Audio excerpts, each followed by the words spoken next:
Welcome back to the question and answer session with Algared and Darjanator. We're talking, if you missed last episode, we talked persistent entity streaming. What does it mean for 318 and the future of Star Citizen? The link will be above Al's head, and it'll be in the description below because I haven't been doing that. And Darjanator reminded me that you need to have that because mobile users won't have that link, so it should be there. All right, this is a session where this is where the chat themselves asks a bunch of questions, and we try to answer as much as possible within reason. I haven't really done the spiel recently, but don't ask statements. You know, I'm trying not going to answer statements. If you want to make a statement, come onto the captain's table. I've got spaces open usually. And have you tried responding to statements with just random questions? Sometimes I just answer yes or sir or ma'am or this is a whammers. Which is the best response. We still need to do. You did like Photoshop someone's comic like that they did. Sir, this is a Wendy's, and sir, this is a Whammers. But I think we need to go to what's his name, Zark. Zark, yeah. Yeah, we need to go to just Zark and just have him do like a short thing, just a clip. Him behind the counter. The counter. Whammers, yeah. Sir, this is a Whammers. This is a Whammers. Yes. as a meme response, yes. There we go, Zark. Zark, there you go. If you're watching this, there's your idea. All right. Let's start with the first question from Crystal King, who asks, if the United Workers on Hurston started a violent uprising, who would you support, the Hurstons or the Worker Party? They do have WMDs, and letting revolutionaries have those is bad, but Hurston is also bad. I take umbrage of that statement. You know, that's just besmirching my family. We'll start with you, old man Al. I'm guessing Hurstons on this on that conflict. Yeah, absolutely, Polly. You don't want those nasty people coming into the bar and upsetting your patrons. They'll drink less. Darjanator, how about you? Would you back a worker revolution or would you back the Hurstons? Actually, I'm gonna go to the previous topic that we talked about. I'm gonna back Zark because he's gonna be in the trenches, gonna be reporting, and I'm gonna back him. Back him. Yeah. I've always. But if you actually just want to make me choose. I always been one for the underdog, even if it turns bloody. So yeah, it's gonna be the Union. I've made it no qualms that I want to run I want a player driven event where we take over the Hurston, take over Lorville, and see how long we can hold it as players. Once they get with rid of the green zones barricaded in the CDB, right? Yes. I mean I want to like in game, I want to have a situation where, like, generically, like just with players going into the green zone, overwhelming Hurston security, and taking over, like just draining the Quanta so there is no more respawning of Hurston security. And it's just players who control Hurston to see how long players can hold it. Because I think it would be a cool, like, evil version of Operation Pitchfork. I think you would have a more evil entity than the Hurstons. Yes, exactly. It would. I mean, obviously, I would become a brutal dictator and a tyrant and just start executing people randomly for who displease me. But I think it would be an interesting Astro Despot. Because something like that would be super cool, and then eventually the Quanta would have to call out the UE Navy. And you'd say, all right, cool. Would that not be a badass last stand fighting off the UE Navy as they try to retake Lorville? With every player trying to pitch in. Are you trying to turn this into your own Alamo? Yes. I'm also trying to make it into Star Citizen lore. So there was so the players sparked a revolution in Hurston, and it had to be put down by the UE Navy. It would be a fantastic like lore piece for the team to go like, all right, what happened now? What's going now? Just similar to like Jumptown, you know. And as old man Hurston constantly tells you, now, Paulie, what you really want to do is you want to take those thoughts and apply them to ArcCorp. You know, they make weapons as well. Yeah. Old man Hurston's constantly trying to redirect Paul's revolutionary tendencies. Revolutionary fervor into other Into areas. whatever makes more money for the Hurstons. Well, it doesn't make more money for the Hurstons. It just removes some competition. So I think, those people who want the revolution, are they really just wanting to improve a lot of people, or are they really art-corp plants? Questions. That's the plain truth. That's Al Hurston on the plain truth. All right. That's right. That's old Al Hurston talking to. Also, I just Cyril realized Parker you're about the both problem. dressed identically, apart from color choice. Yeah. I That's feel awesome. underdressed. Al always gets dressed up like this when he comes onto the captain's table. Why do I have a feeling that neither of you dress like this outside of the captain's table? I dress like this when I go to work, but like, Same. Yeah. Ditto. yeah. I don't wear the vest all the time because sometimes it's too hot. But like the tie and the button-up shirt, This is Texas, so yeah. Tie vest. Yep. All the time. In winter. In summer, it's just the jacket. But yeah. Yeah. All right. Next question comes from. No, I'm rejecting that one. Darsh. I know it was an example, but who is your daddy and what does he do? he's quoting one of the greatest. Well, action it stars. depends on how you're asking that question. It could be old man Hurston because he pays the bills, but That's a different type of daddy. All right. Crystal King asks, is there a Batman equivalent in Star Citizen lore? Not that I know of. Al, do you know anyone, any Batman like like characters, rich people fighting crime? can't think of any offhand. Really, the only superhero we've got is your favorite, Cal. Oh, Cal Mason. Cal Mason, the best character in all of Star Citizen. He is. I get the impression he's more like a Captain America. He's a super soldier. He is everything awesome. That's and fantastic. humanity's ass. All right, that's we salute Cal Mason's butt. Not. We know the male figure has no ass. Except for Cal Mason. Cal Mason is going to have the most. Cal Mason has the third body type in Yes. Star Citizen. Thick. Yeah. Yep. Now I'm just. And we know he's in picturing- Squadron not- 42, and we've even seen. Sorry, Daj. Now I'm picturing Silas Kerner as the leader of Xenothreats. I think the closest thing we have to a superhero or superhero teams would be, I always forget their names. They're a gang in Pyro that is actually vigilantes. That's probably the closest thing we have to like a Batman figure. And I want to say they're the Enforcers, but that's not the right one. I always get their name wrong, and Chad always yells at me. There was gangs of Pyro. Yes. Overlords. The Overlords. They're called the Overlords. Yeah, they wear the Overlord armor. And there's a couple of them. So. Oh, right, and they are actually on the cover. Well, of that video. Yeah, the Gangs of Pyro logo. Because that's where that's about. Excuse me. At the time they released. That's where Bumblebee became the leader of the Overlords. Yes. So like they're probably the closest to like a vigilante hero type of group, which is the Overlords. But they're individuals, not. No, we haven't heard of one person for them yet, have we? Not who's really standing out and being there's kitted out.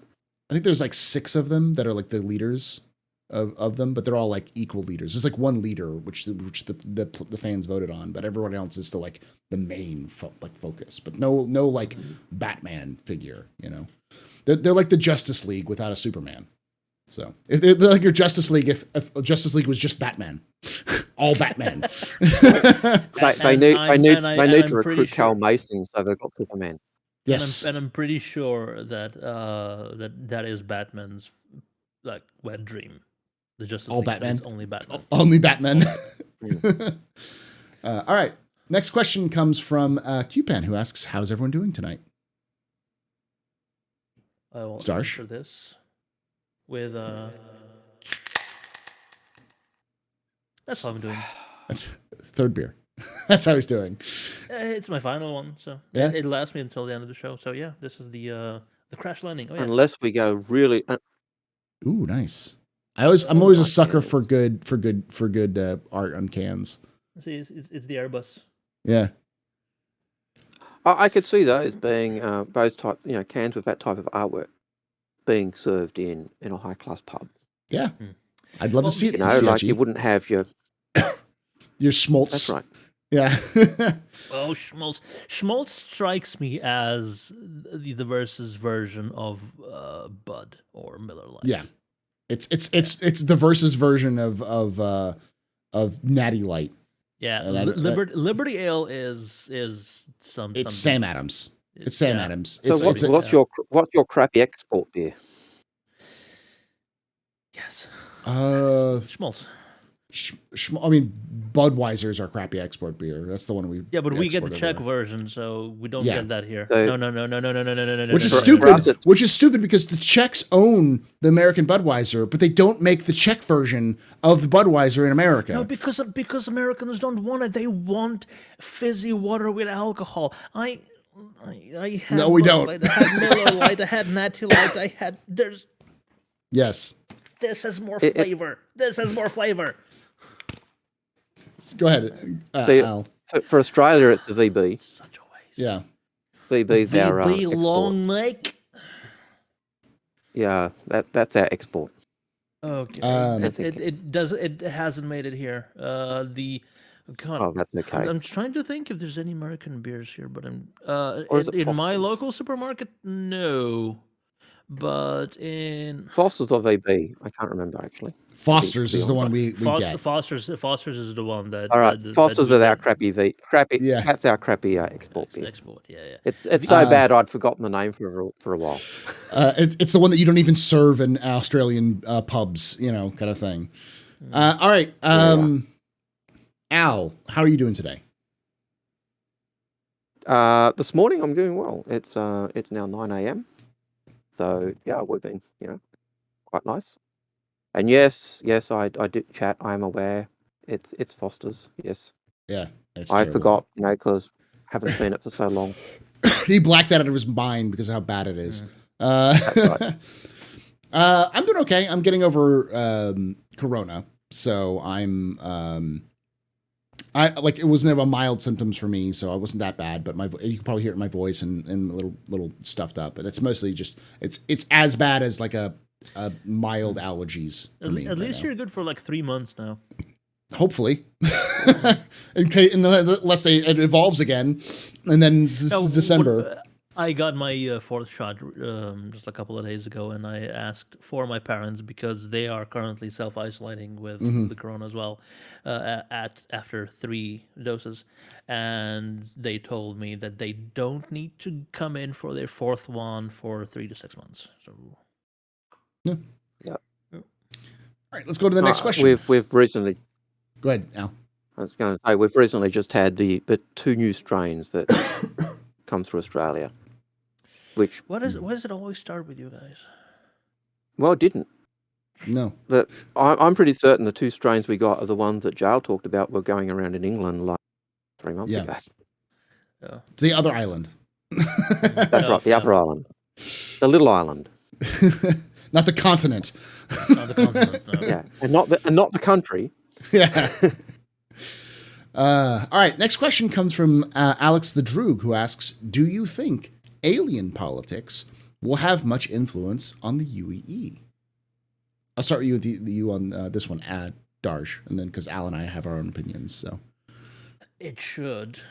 Not like with the small part stuff, but in terms of expansion into the verse, definitely like encroaching into other species territory.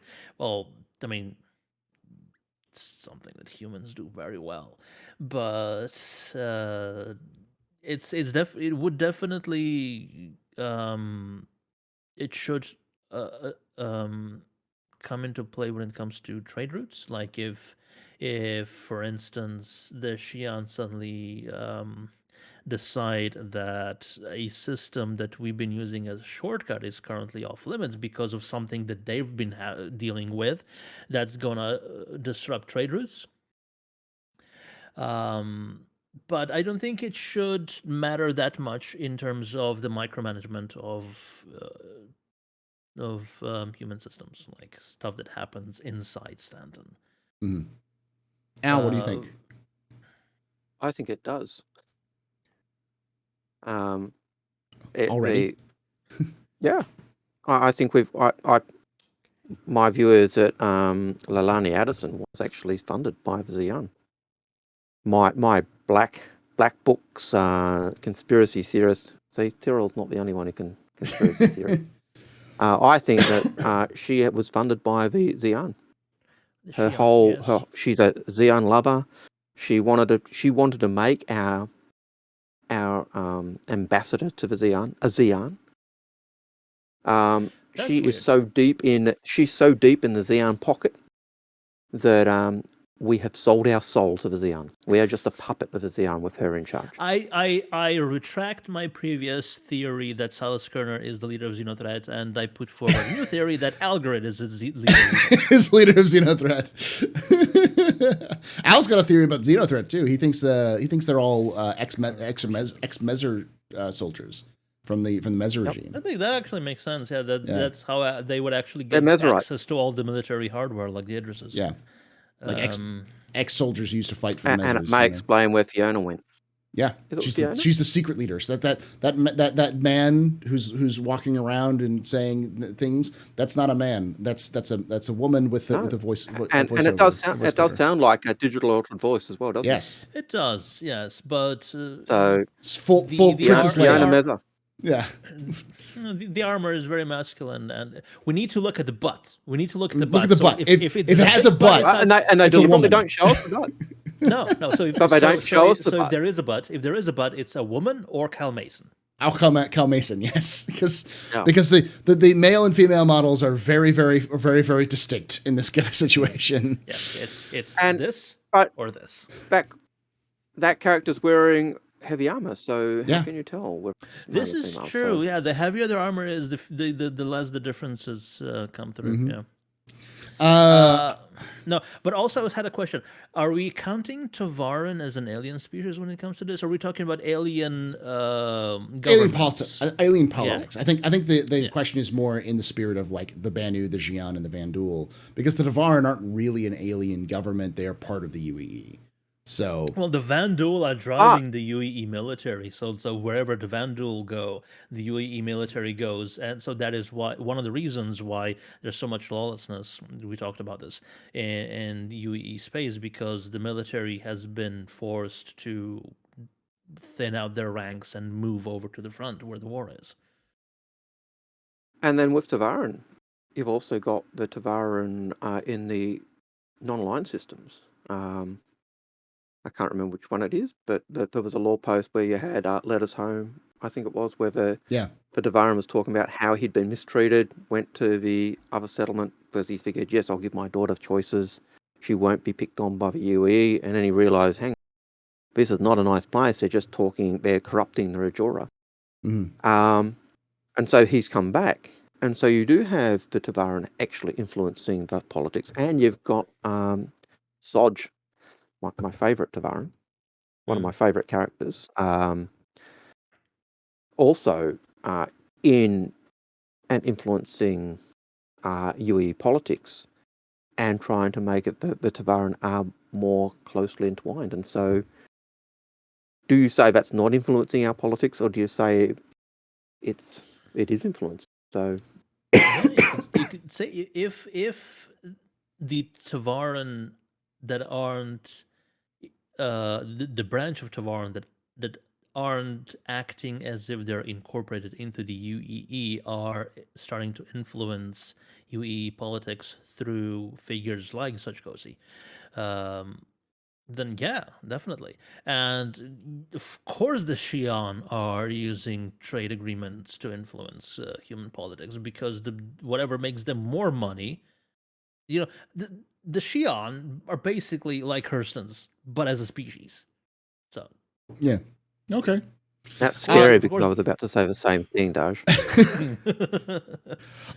Yeah, I mean, you can't get away from alien politics in the lore. It's and in the game is going to have a direct impact, just because I events. would love the first time we have any sort of mission or in-game development involvement with non-human NPCs. That's going to be Yeah. I do believe Squadron 42 a milestone. is where you want to look. Sure, but no, I'm not talking. I'm not talking chronologically, actual gameplay wise. Mm. Chronologically, sure, it's happened, yes, and chronologically, it will have happened in Squadron 42. Yeah, He's talking about in game, in Star yeah, Citizen. but actual one's development in the PU. So progresses to a what you're point. wanting to see it is in the PU, not the Squadron 42 game. 'cause Yes, I'm in pretty PU, certain it is in the Squadron but 42 game. chronologically in terms of development, not chronologically in terms of lore. The first time we get that's going to be a milestone. I think the first time we'll see it is in Squadron 42 the game. Mm. That's Yes, of course, but it might not be, but I think that they're very much wanting to have to Squadron 42 to be a floodgate of new experiences when it comes to Star Citizen. And then after that is out, they will start introducing it into the persistent universe. Definitely, yes. Let's move on to the next you're question. A horrible person. All right. Laughter Kills asks, what will happen if it's discovered that MISC has become a front for the Xi'an? I mean, that's Al's theory, I'm sure. Well, has Al been asking half of these questions? Secretly using different things. No, sorry. I'll just say that I don't think they'll ever be like it'll end up like that, because you have to understand how the Xi'an function. That in the lore, and again, for anybody who's confused, this is all stuff that's been written down multiple times in the location. There's an entire document, a PDF, which is like, what, 50, 100 pages long? That's like it's like it is a language guide and culture guide to the Xi'an. It is written in lore, in fiction, by the UE Diplomatic Corps, and it's designed to be given to diplomatic attachés who are directing or who are being directly involved with Xi'an on a daily basis. So like people who'd work at an embassy or a consulate. It is, I am not kidding you, 90 pages long, written in fiction with grammar, culture, everything. So like if you're wondering, where is he getting all this information? It's out there. It's been out there for years. So the source is out there. Yes. So Al, go ahead. What was the question again? Do you think what would happen if it's discovered that question again? What would happen if it's discovered that MISC is just a front? I don't think they are. They've certainly gone into partnership with Xi'an. They were certainly the first company who went into partnership with Xi'an, and mainly because the Xi'an really like I love the whole D, and I think the whole C. of the race, by the way, on this show. What's that? I love the different wrong pronunciations of the name of the race on the show, Well, by the way. Technically, there's two pronunciations. There's Xi'an and Xi'an. The Xi'an and Xi'an. Yeah. Xi'an and Xi'an. But you're calling them Xi'an, and Algared keeps calling them Xi'an. It's like perfect peak human behavior. he's speaking it in the Australian for Xi'an. The ancient Australian. Yes. I'm using an ancient dialect. now I'm a Hurston, and that means I'm correct, and you must be wrong. You're only the janitor. I don't think I'm the janitor that sees like a complex mathematical problem on a blackboard and then comes to and answers it. You're not wipes it. You're not Goodwill Hunting. Yeah. No. I'm just a janitor. I haven't seen any complex mathematical problems in the bar. Maybe in the till, but anyway. Well, if the bar was a bistrometh, then maybe, because then all the space navigation calculations are done on a bartender's notepad. That is or on the. And I suppose I should remember that people do scroll things onto the coasters when they're planning things. Yeah, that's a reference to the Hitchhiker's Guide to the Galaxy, by the way. Yeah. So yeah. I forgot about that one. So back to the question. Yeah. Go ahead, Al. I don't think they are. Mainly because the Xi'an, whatever, like MISC's Hull D and Hull C series, so they actually build them under license.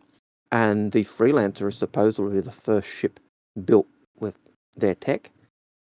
But you compare it to other ships that are built with their tech, and it has none. It's lacking, and yet it's supposed to be filled with it. So there is certainly a business arrangement with them. I'd like to see more MISC ships built where that tech is really clearly identified and seen. Bit like you get those the steps that we find in the AOPA ships, articulating thrusters, or even with the Consolidated Outlands Nomad is loaded with Xi'an tech, and yet we don't even see an equivalent of that in MISC ships currently. That is actually a good point. Like they drum up all these relationships, but you don't see the tech in any of the ships. No. I mean, you do a little bit, just not in the ones that you think. Like you've got the Reliant is definitely Xi'an inspired, and like the but it's still it's like the main thing about Xi'an ships is that they don't have maneuvering thrusters. They have main thrusters that articulate like mad. But human ships all have static main thrusters and then maneuvering thrusters. Even Xi'an ships, sorry, even MISC ships. Yeah. But you even look at the entrance to, say, the Scout with those kind of invisible steps. You don't see those appearing on MISC ships. No, you don't see the crazy we don't grav see tech. We don't see the grav tech for the landing gear on MISC ships. We don't see. I don't even think. I think the only one I've seen where they talked about it having a Xi'an lift or gravity generator was on the Odyssey. That's the only ship I can recall seeing that specifically says, the only Xi'an ship that we have in game also doesn't use that doesn't hover when landed. It has like 3 little legs that just goes. So. Yep. But the Nomad's supposed to be using that type of tech. Their type of tech. Yeah. So, also, Yanni Gagko says, "Remember when Freelancer's engines rotated?" Yes, I do. That was a very weird commercial. But I mean, I'd love to see that come back. But it's not. It's a different implementation of the technology because it is an entire engine pod that rotates. But on the Xi'an Cartoal, the engines themselves. It's the engines themselves that rotate inside the enclosure. It's not like the entire wing of the ship rotates.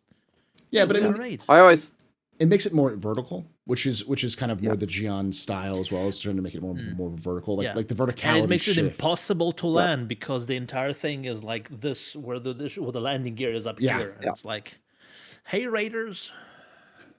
Yeah, I always thought and hi to those joining us. I always thought that the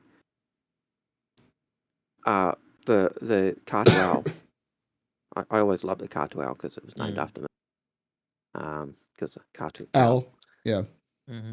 But I always thought that would be for Cartoal Algared Jr. Yes. Yeah, that's right. Cartoal human for the human market.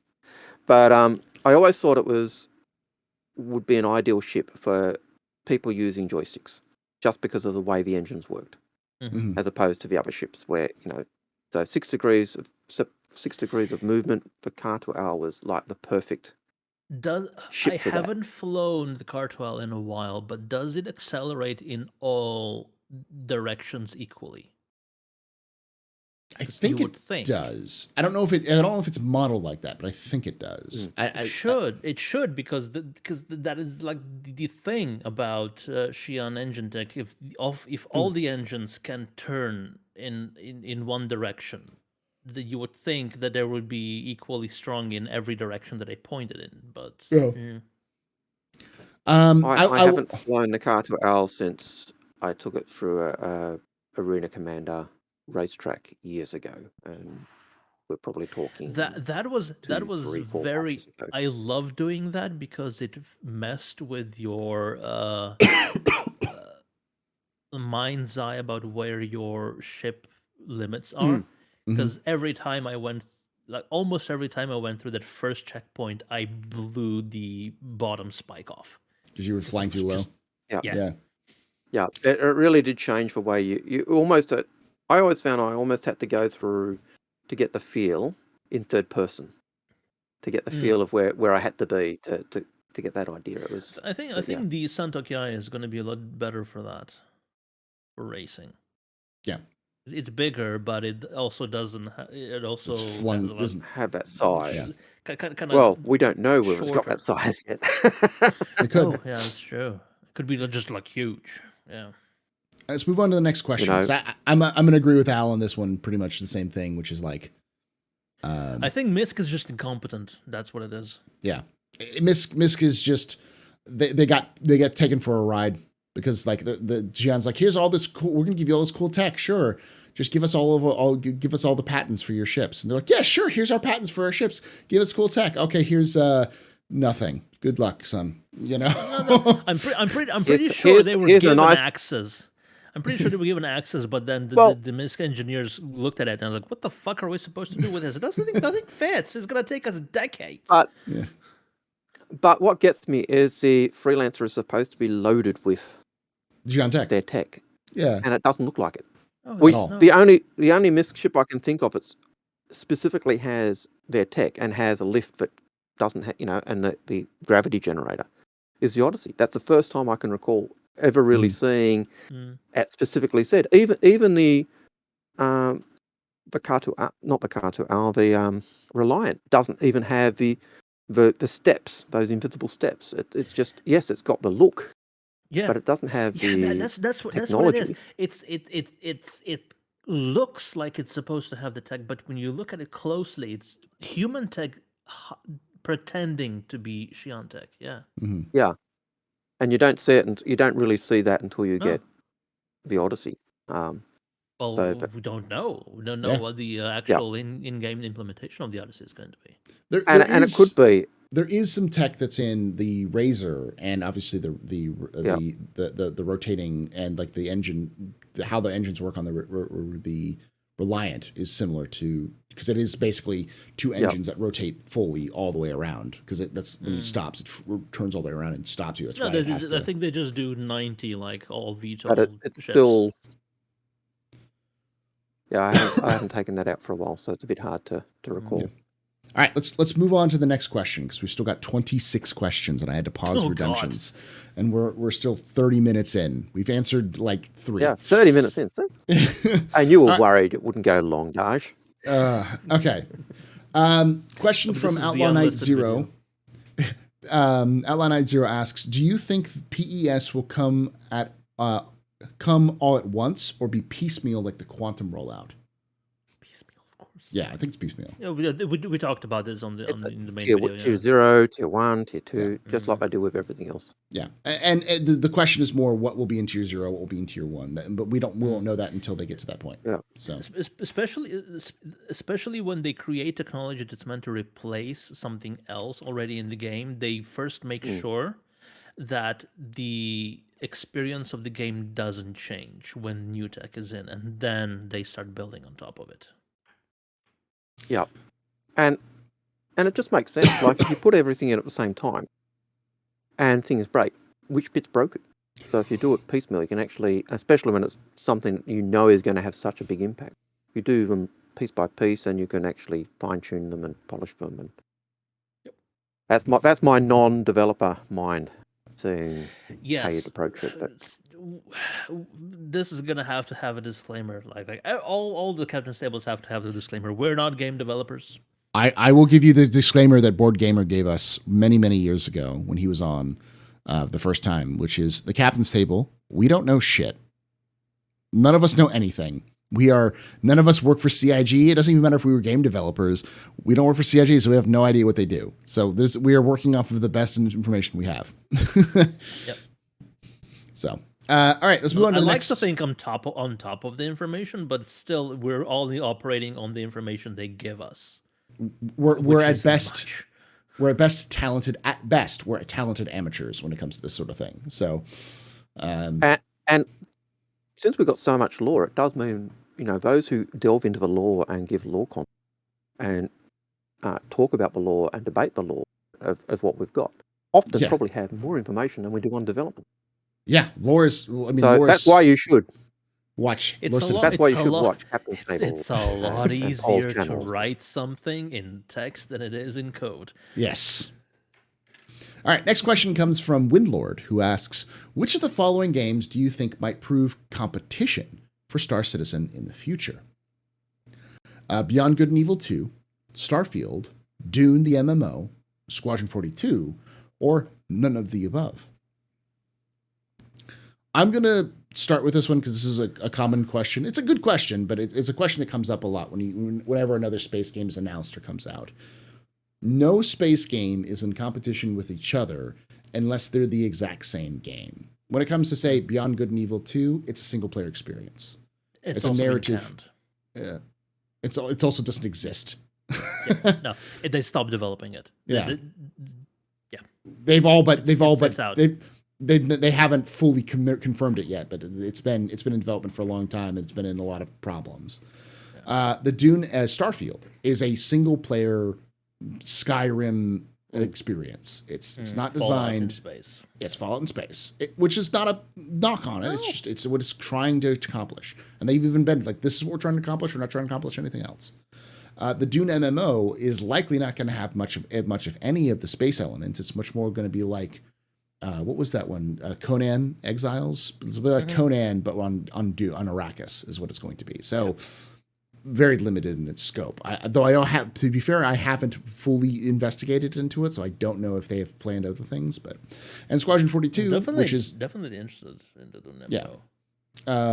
And Squadron 42 as a game is the sister companion to Star Citizen is a single player experience. So the closest thing you'd have in competition would be Starfield and Squadron 42, but that would be saying like. Does GTA compete with Battlefield or GTA complete with, Mass Effect? Like as games, sort of, but they're not even in the same ballpark in terms of experiences. Chad also mentioned Star Atlas, but the creators of Star Atlas are starting to have like a crypto meltdown. So that game is on very rocky. Be careful what you say, Darj. They'll copy strike this video. Oh right, yeah, forgot about that. And upset a larger portion of possible audience, and yeah. The like even Star Atlas is they don't even Star Atlas doesn't even say they're Star Citizen clone or even a Star Citizen competitor. They call themselves a grand strategy game. So it's a completely that's their pitch. They're a strategy game. It's an MMO strategy game, not a space sim. Closest I could think would be Elite. Yeah, and even Elite it's like comparing Battlefield to like Squad. They're not the same games. They all have their own experiences. They have their own or say Arma and Squad. They're similar, but you don't get the same experiences out of both of them. So, yeah. And I think the closest game in of those ones that were given, I could see the closest competitor to really be of those would be Squadron 42 because it's basically the same game. It's just a single player version. So you get a lot of those same experiences that you'd get in the PU. You get and that would hopefully end up drawing you into the PU anyway. If you played Star Citizen on your own instead of with your friends, sure, yeah. Yeah. But yeah, so basically, I think I'm speaking for everybody in the panel for this one. I don't think they're not comparable, and they're not really competition unless they're being. Nobody else is dumb enough to try and make Star Citizen. No, Star Citizen is not profitable. I always kind of say this, and it's important to explain this. Star Citizen is a stupid idea that makes them no money. And then people go, oh, well, they made millions of dollars. They've made millions. They also spent millions of dollars.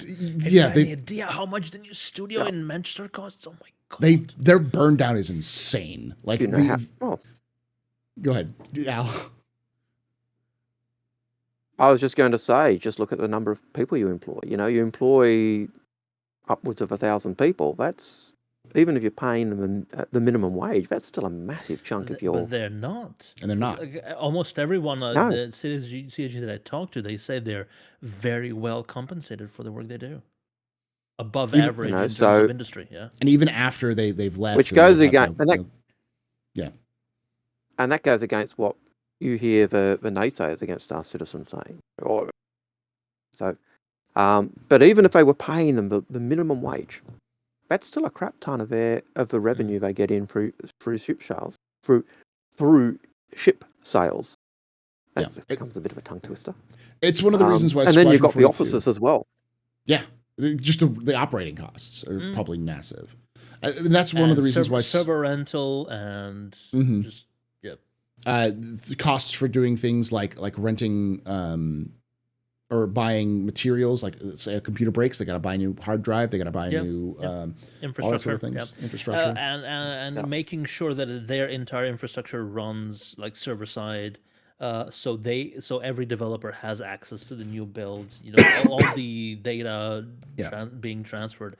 All people don't realize, because they have like a home connection where they can download everything, but having a company this big, the networking costs so much just for their internal use. Yeah.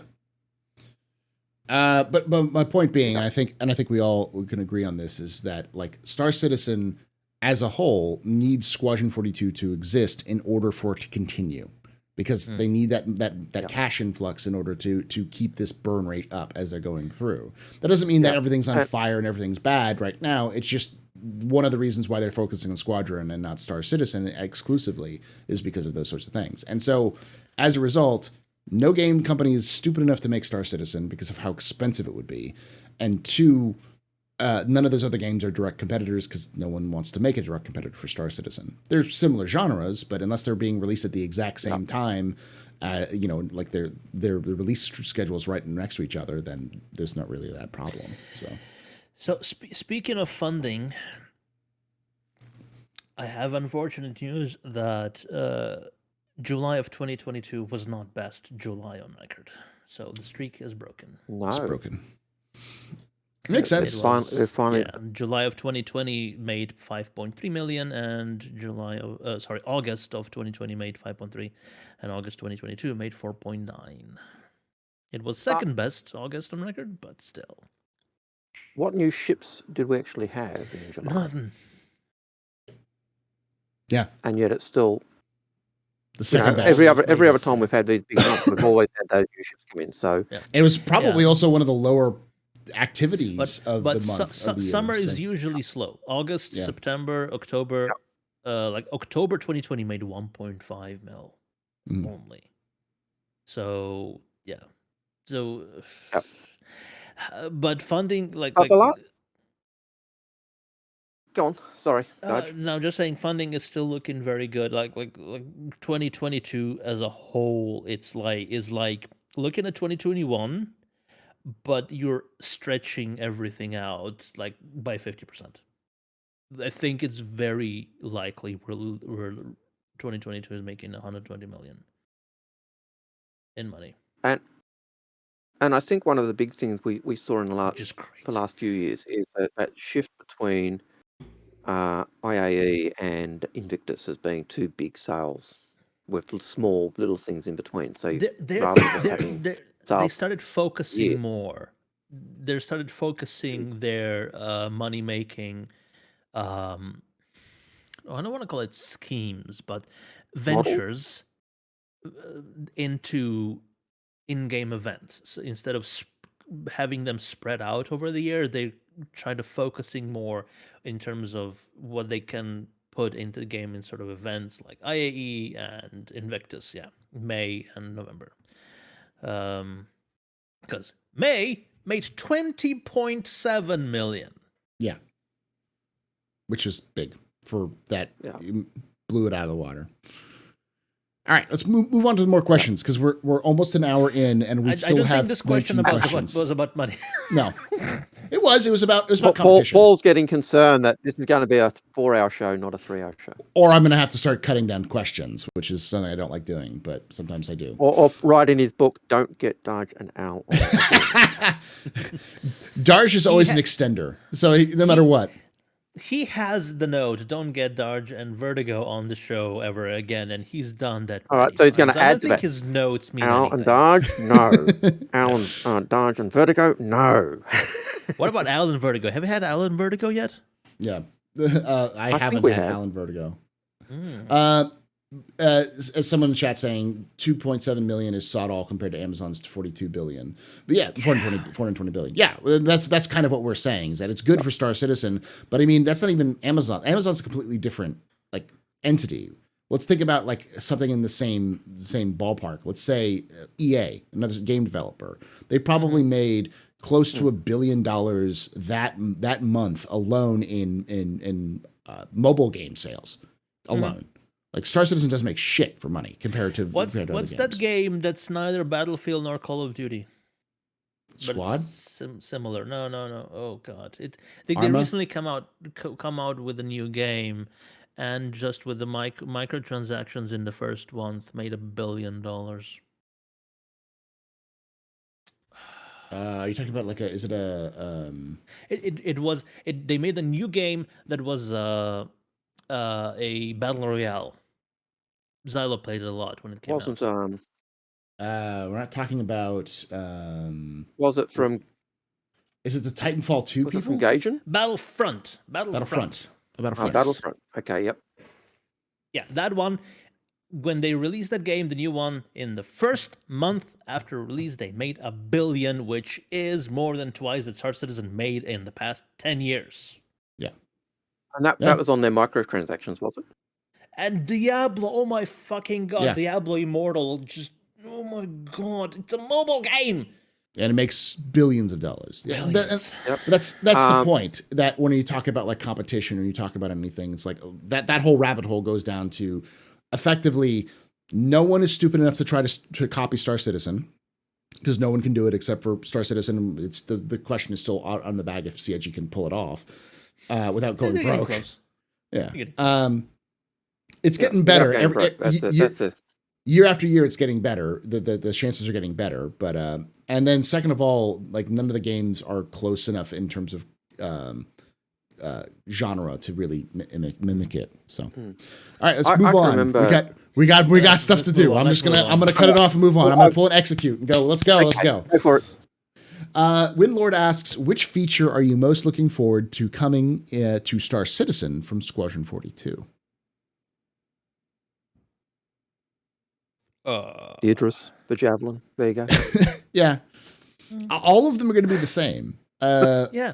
In terms of features, there should be 100% parity. It's just implementation and lore, because it's military deployment versus civilian life, citizen life. Sorry, there's a difference. I was going to say, like a good example of something is Salvage. Salvage was coming in 318, at least as far as we know, was first developed for Squadron. All the stuff we've seen was for Squadron. It was built in Squadron first, and now is being ported over to Star Citizen. They've said that already. It's already in Squadron. So that's why we had all those updates about like the cutting beams and everything like that, and why it was put onto the Reclaimer, because the Reclaimer is a ship in Star Citizen or in Squad 42 that needs to work. Yeah. So watch the vertical slice. Yeah. All right. Yep. Next question comes from General Major Crapshot. The answer is yes. The answer is yes. Yes. General Major Crapshot asks. Was the question, sorry? The question was, what is what features from Squadron 42 are you looking forward to it coming into Star Citizen? The answer is yes. Oh, yes. Yes. The answer is yes. General Major Crapshot asks, do you think the computing power and complexity of this game shows the flaws in trying to create a quote-unquote real metaverse? Not necessarily. No. Metaverse games aren't trying to do what Star Citizen's doing. And Star Citizen is more of a metaverse game in its concept before metaverse was a word. but most metaverse games aren't going to have to simulate space travel in an accurate way, plus bullet physics and simulate massive universes. What were you going to say, Al? I was going to say no, because it's almost the reverse. It's because Chris Roberts has always wanted to build a game that pushed computers as far as they could. So, and he couldn't do it in the 80s. The computers just weren't powerful enough to do what he wanted. And now they are kind of getting to the point where, hey, we can do those types of things I was after. So we're going to see Squadron 42 constantly push the limits of what can be done. And always, I think, pushing the envelope, which is why I think when people complain about Chris Roberts, I think that's what they're really complaining about. It's no, you got to stop, Chris. Because the computer developers go this part, you're going to want to push further. So and if you keep doing that, you never get there. But and I don't mind that in a sense. Yeah. But the idea of pushing what you can do as far as you can is the key, and that's using the computers direct, giving that ability, not the game pushing computers, if that makes sense. And it goes in as reverse as well, because General Manager Crapshot clarified. He said persistence, and the answer is no, because no game, no metaverse game. Metaverse is effectively just a modern version of Second Life. That's all it is. It's just Second Life 2.0. Fucking every time I hear the words metaverse, I get a headache, because you know what metaverse is. Mark Zuckerberg saw the movie or read the book Ready Player One and thought to himself, "Oh, I'm Halliday." No, fuck you're not. You're the other guy.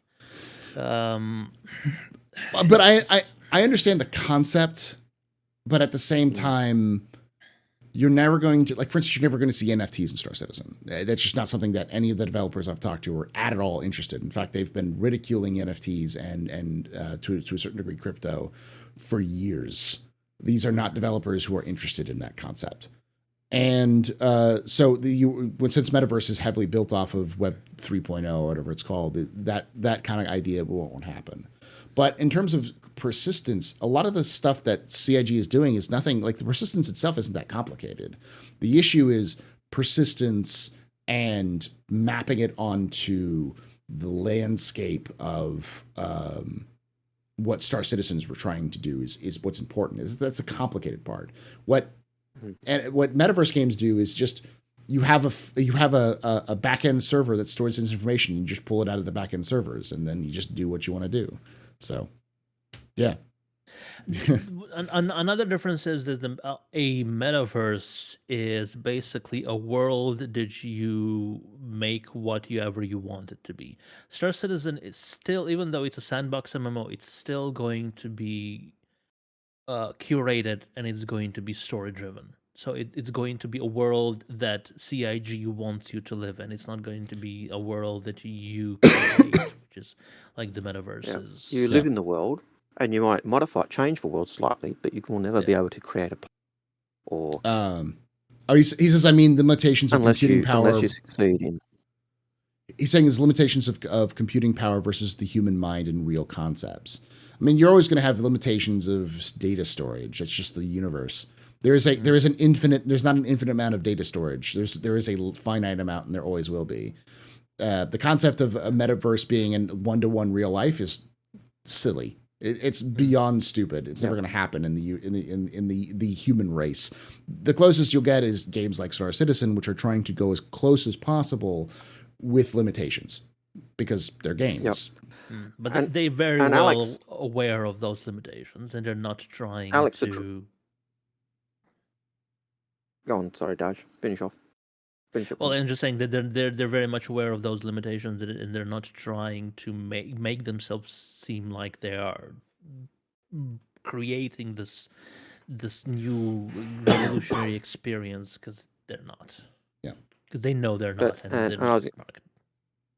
I was going to say, Alex Drew points out that way back in the day, PC games used to push hardware development, and Chris Roberts' Wing Commander games did that. That was one of the reasons why we ended up with, if you look at your motherboard now, they've basically got an integrated sound card on the motherboard.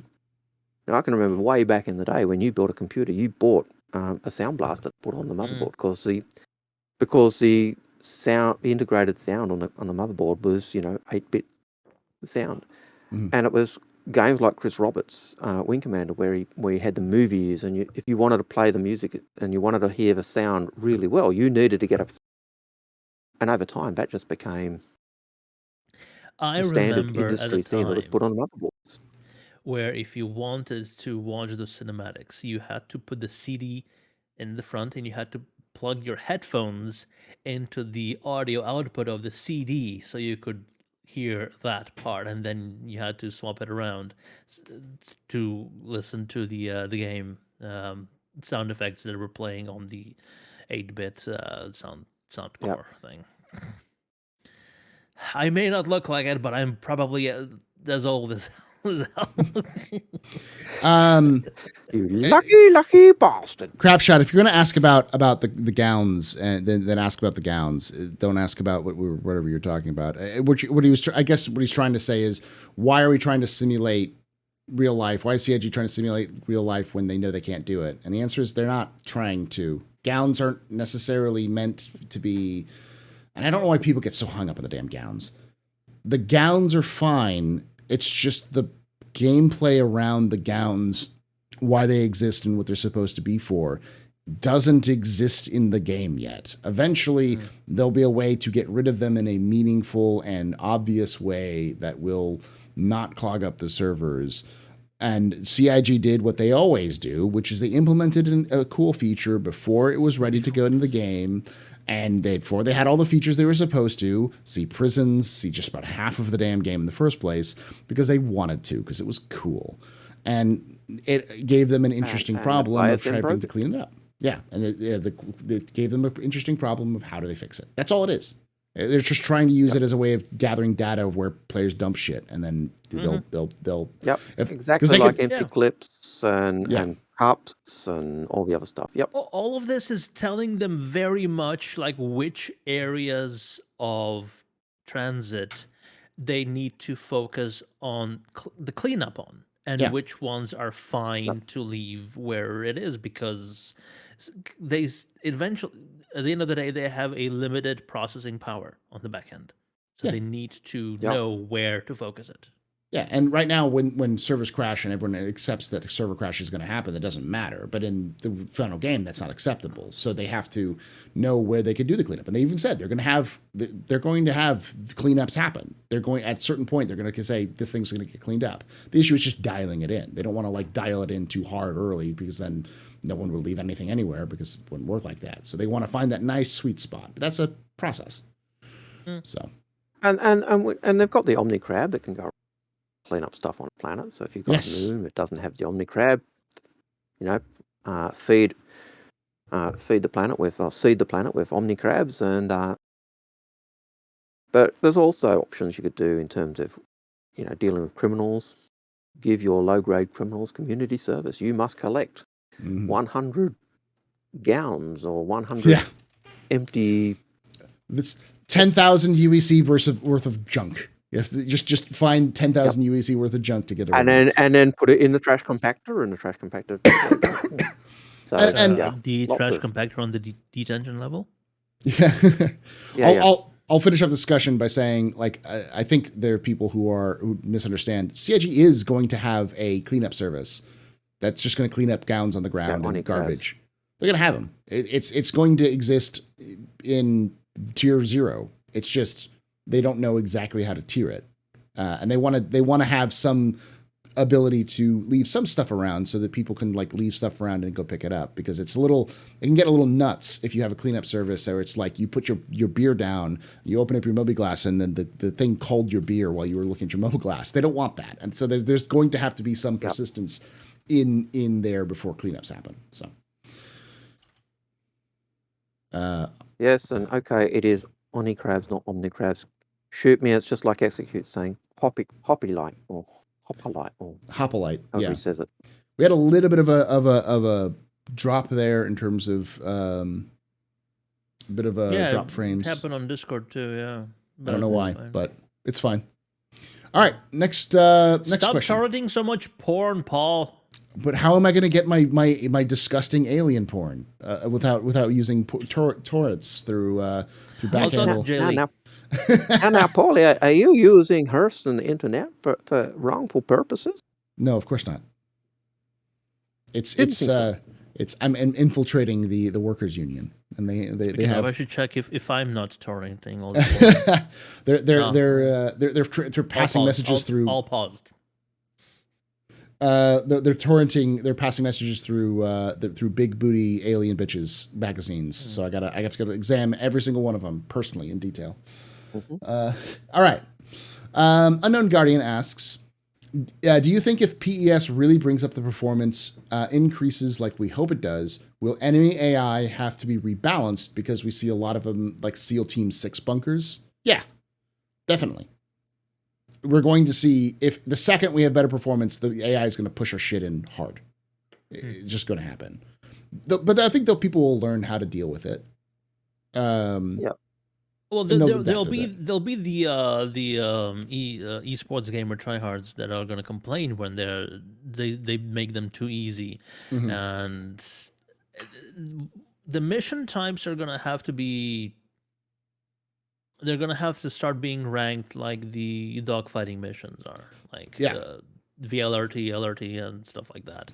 You know that you're if you're pitted against Ninetales, you'll know what you can expect. If you're pitting yourself against Hurston Security, you know what you're going to expect. If you're pitting yourself against some outlaws defending their home, you should know what you're expecting. You should. All of those different types of NPCs should come with their different tiers of difficulty because, just like humans, they should have different skills when it comes to combat. Like, and I think it even comes in a perfect world, I would dream of pitting myself against Hurston Security because I know I'd get taken down and immediately. Yeah, well, Hurston Security is derpy now, but when they've been able to keep a large population of very angry workers under control for almost 100 years, you better believe they know how to take people down. All right, Al, do you have any other thing? I just think the workers need to have better worker contract negotiators because clearly they're signing contracts that just aren't in their best interest. Workers need to learn from their betters. Is that what you're trying to say? Absolutely. You've obviously been to the hospital recently. I have learned from my what's his name? It's a big. I can't remember his name. I'm blanking on the name. The big Hurston, the one who has all the golden statues. Archibald. Yep. Archibald Hurston. Yeah. All right. I think he was a tryhard. Windlord asks, in the recent ISC, Benoit talked about PES saving changes to a server. Do you think that means DGS or the PES? I.e., if just DGS, does that mean that when swapping sessions, then the items outside of your inventory will not save, or that to have the same experience? The game will try to always put you in the same server, thus always with the same group of players. I think it's twofold. He's basically asking, will PES not save your status outside of your inventory? And the answer is it will. That's its point. And I do think that they will also try to put you back in the same server every time because that server should persist, which is what a point I made last episode, in the previous episode, when we talked about the discussion, that I believe that this is the beginning of the shard system, and that you won't necessarily be assigned to a shard you can't leave, but it's going to try to put you in the same shard you've been in every single time if you log in, because that way you can persist it. But if you for some reason need to venture outside of your home shard, so to speak, then stuff that is outside of your stored inventory is going to go missing. Yeah, because it will be basically like going into a parallel universe. Yeah. They're going to try to do that as much as possible. But, Go down. One of the biggest problems I see with the different shards is if we're on different shards but we're at the same location, and you blow the door up, when do I see the door blow up? Yeah, that's And then that's if the I go away problem. and come back, has the door been blown up? And that's one of the. I think that's a problem they'll grapple with but Yeah, because there's so many problems with this entire system trying to make a unified world for all the players that it's like all the people working on this, I do not envy them their task. Everything's on and fire. as Benoit said, they've got 10% of the work left, and yet it's 90% of the time because that's for just the nature of development, isn't it? It's just you get the plan, you get When most was of it done, and then that last little bit takes all your when was time. the last time a Good Samaritan citizen sent the development team like a gift package of like this stack of pizzas? Or... I think they told us to stop doing it. I mean, I don't know if anyone's going to send the entire. Well, no, I say that someone will.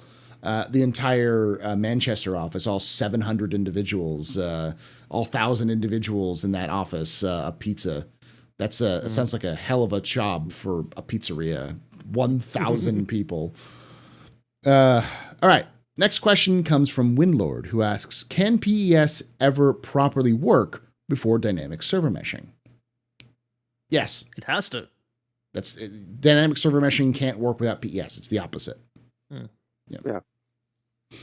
And I think even Benoit said so. Yeah. Yeah. Because the idea is that you have to have multiple servers, which each all have authoritative natures, and you have to have a backend server that's sending that information back and forth through all those servers anyways. So that's in a shard, you have game servers that are part of the same verse, and the entity graph is responsible to serve information of the same verse to those servers in the same shard. So you need persistent entity streaming to handle all those transfers. Yeah. I understand, Alex, that the new Manchester office is planned to have 1,000. Yes. It's beside the. Yes. It's going to have 700 by the end of this year, but it's going to have 1,000 within 2 years. So.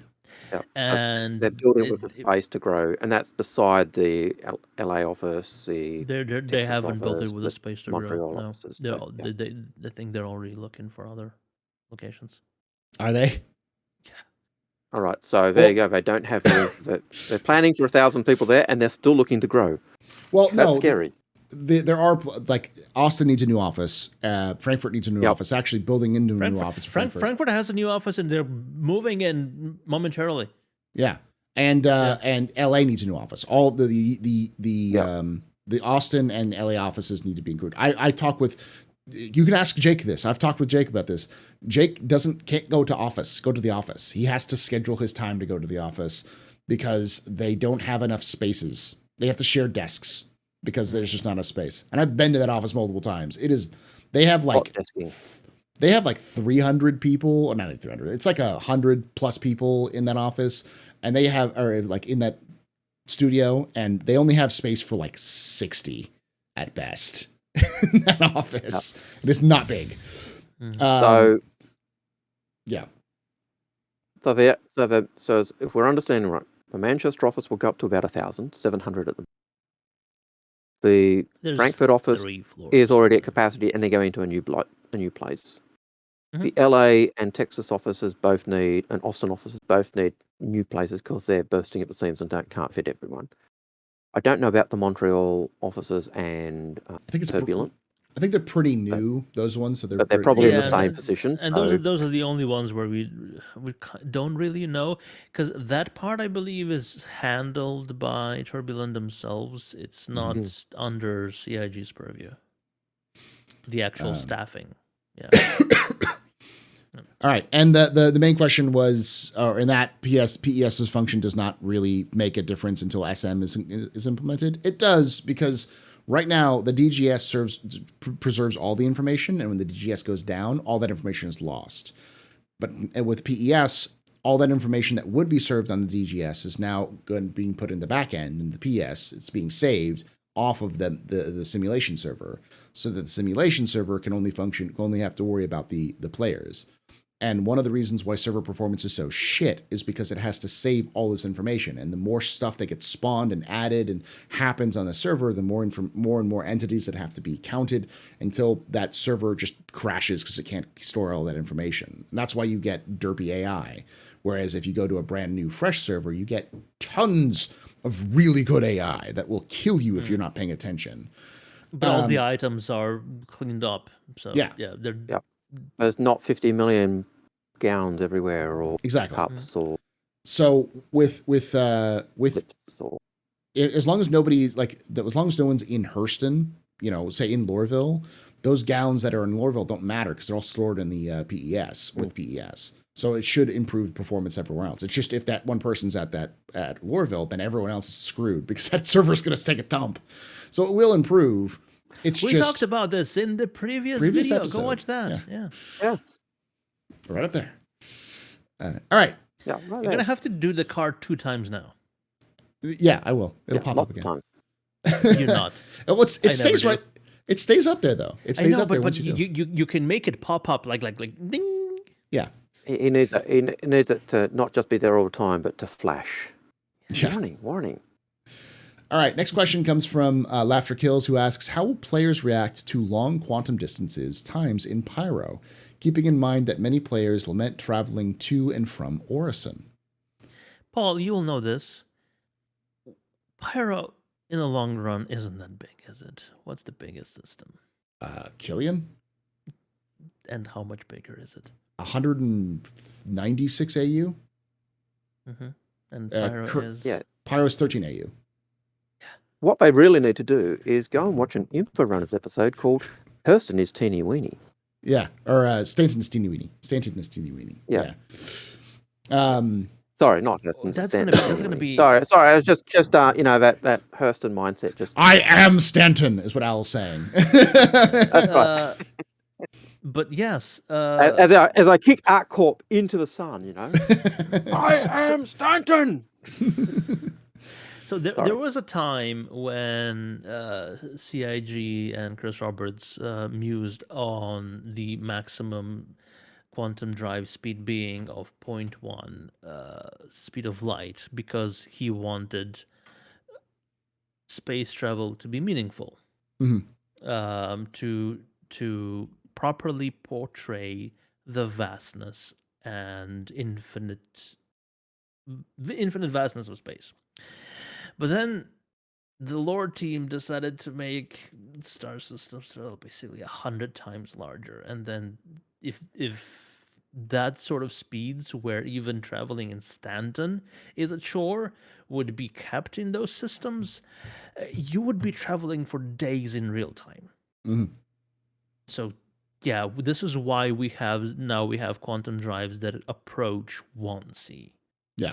And then maybe one that gets 100 to 190 million. There's also scaling. Like yes, as Stanton is 3 AU, but it's not actually 3 AU.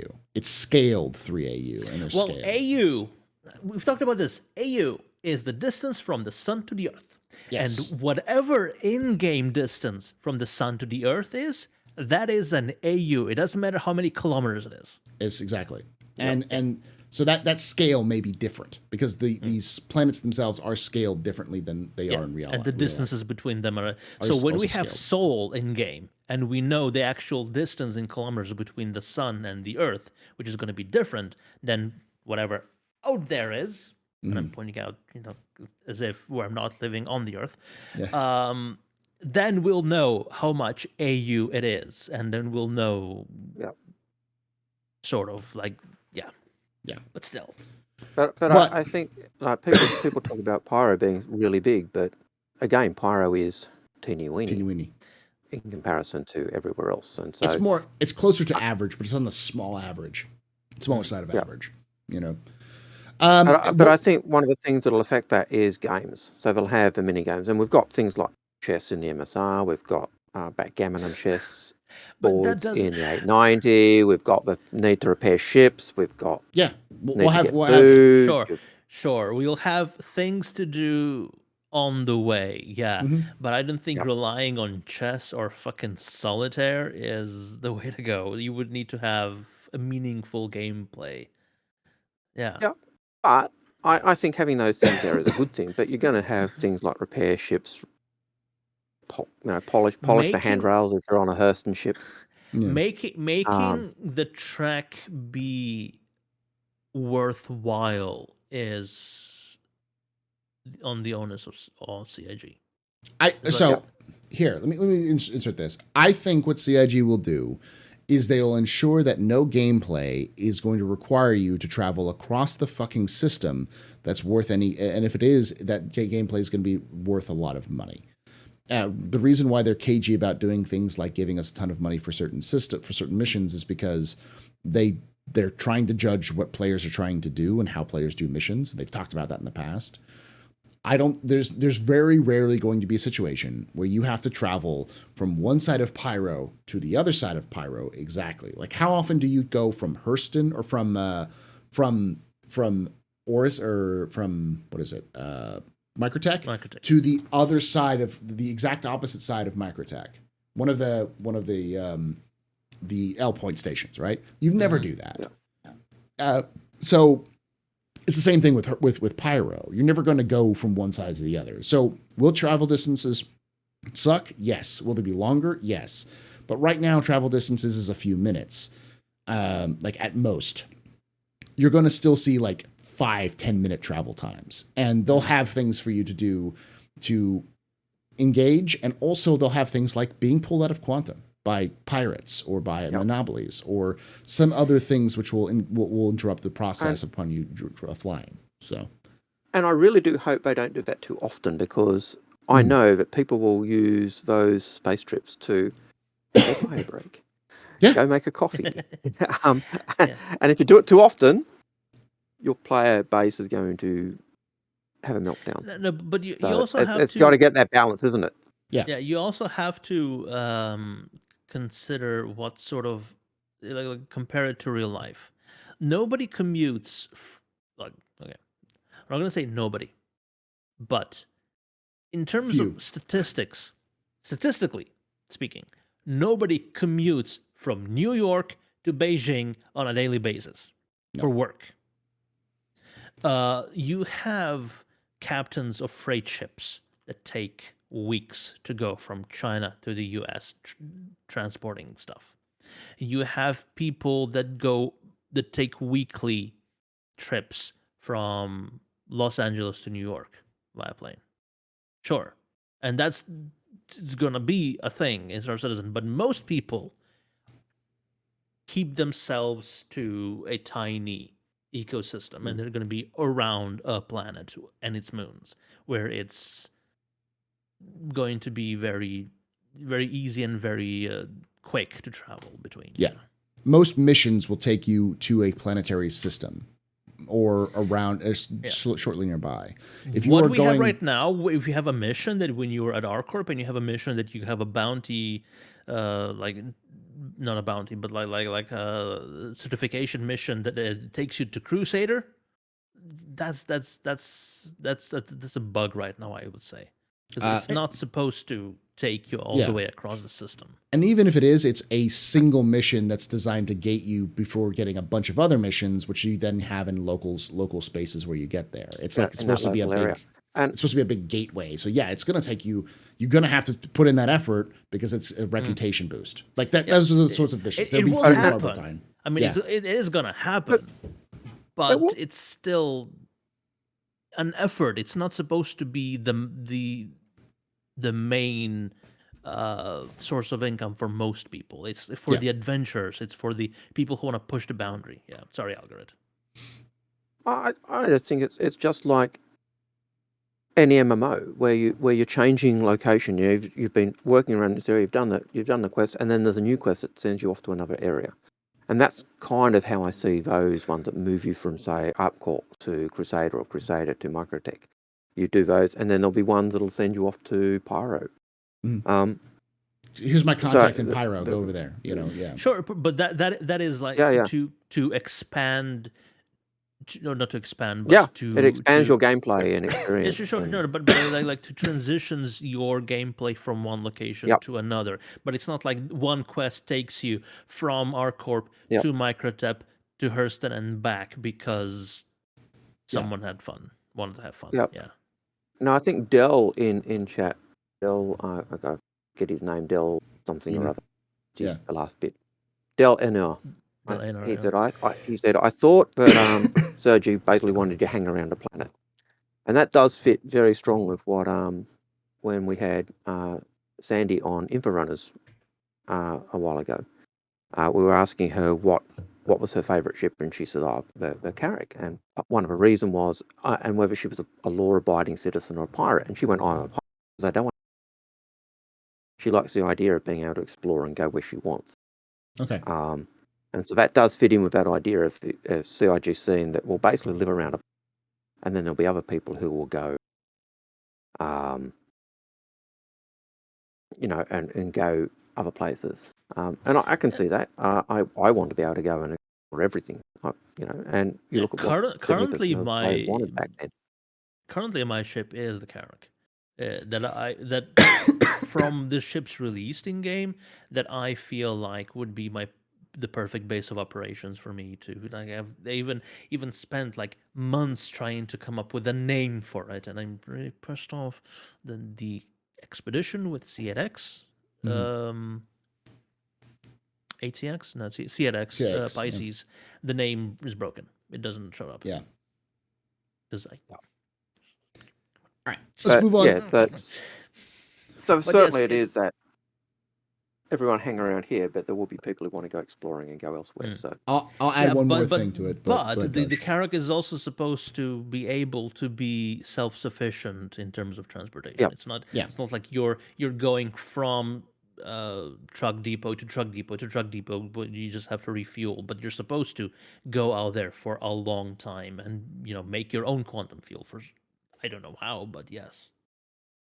I'll add this as well. If you've not played Freelancer or Privateer or Starlancer, that will give you a good idea of what CIG plans to do, because that's how Chris has built his games in the past. And if you play those games, you'll know that most of the missions take you in a system, and you stay in that system, sometimes stay around that planet for a very long time before they send you to another place, because they want to build you up in that system and have you have experiences in that system before sending you somewhere else. And they even mentioned in Star Citizen early on things like the journey upon which a player would get their first jump drive. The idea that players would have to earn their first jump drive by flying around in have a quantum drive with the Aurora or whatever, and have to go buy a jump drive to be able to leave the system is an event in itself. I wonder if that's going to be part of the new player experience, or is that going to be just I'm sure down the line, way down the line. In terms of you're starting as a new player and you get to the new player experience.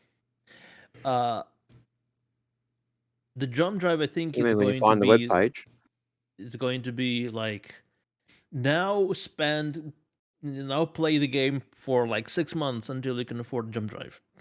That's going to be the objective in the tutorial. I don't think it'll be like that though. I think the tutorial will be get this jump drive to meet me over here, and then you have many ways of doing so or something like that. But I can see it. All right. No, but I was just wondering, do you think you'll be able to get a jump drive in the tutorial experience, or is it something? Okay. Like at the end of that line, jump drive. Yeah, not at the end, jump drive. Yeah, like at the end of the line, at the end of the line, they'd say, "Here, go buy this, or here you go. Now you need to go here and meet my." Yeah, you often see that in other games. So why wouldn't you apply it here? As a reward bonus, like you finish that quest line, or quest line bonus. You finish that quest line. You finish shooting up a compound that has a bunch of bad guys, and your contact goes, everything in that chest is yours. Thanks for helping me out. And inside that chest is a guaranteed jump drive, plus everything, some other bonuses and stuff like that. Something like that. Speaking of quest lines, when are we getting quest lines? After